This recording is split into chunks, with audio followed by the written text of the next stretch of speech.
There's three areas of your life that, I think are important, right? One is really mastering your mind, right? Your thought process, and that's nothing new. The real question is, at one level, how do we become more self-aware of the thoughts that are driving all of our process?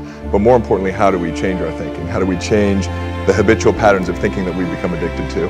And so that then cascades into, our emotional responses that we have with life around us and our perceptions. So how do we reorient ourselves in a way that is congruent with the life that we actually want to create, or the business that we want to create, or the relationships that we want to create, or the health that we want to have? Because we tend to just continue to experience the same experiences over and over and over and over. And there's nothing fundamentally wrong with us in the fact that we live this sort of Bill Murray Groundhog Day type of existence, right? It's the way the technology and the operating system of the human being has been designed. But now we're entering this really interesting period where I think personal growth is evolving into the next level, where we're able to utilize the tech to really tap into higher levels of intelligence and become, what a lot of people refer to as superhuman. So what gets people stuck in the first place?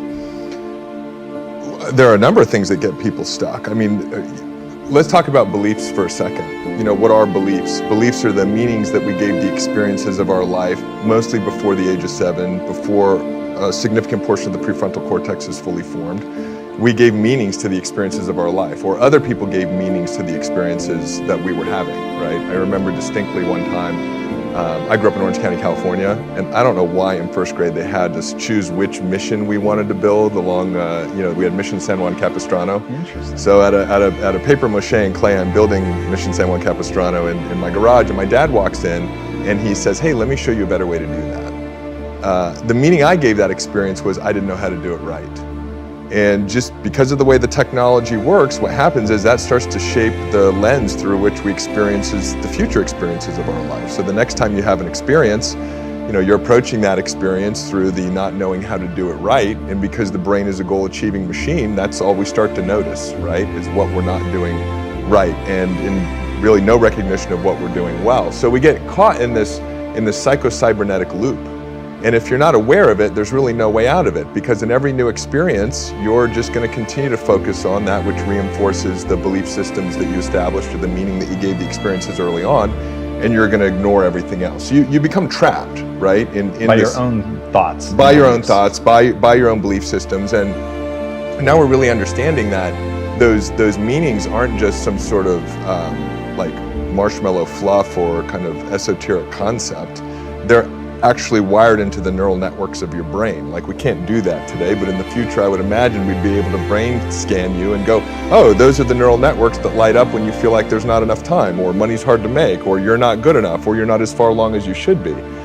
And for years I struggled in the current model of personal growth, because it's one of those things where, like, the current model lends to self-awareness. And when I'm speaking on stages, I say, how many of you are aware now of your limiting beliefs? And everybody raises their hands. I say, how many of you have done the events, you've done the programs, you've done the coaching, you've done the different protocols, you've done the modalities? And make no mistake, I'm not criticizing them, right? This is an evolution of our own ability to change ourselves. And everybody raises their hand, right? They've been in the work, but now they're acutely self-aware, and they have no idea what to do about the patterns of thinking that they're aware of that are causing the stress, anxiety, and overwhelm and holding them back. So that's where I was at one point. And if there was like a question or a quest I was on, it was, how do I go beyond self-awareness and actually begin to change the way I think?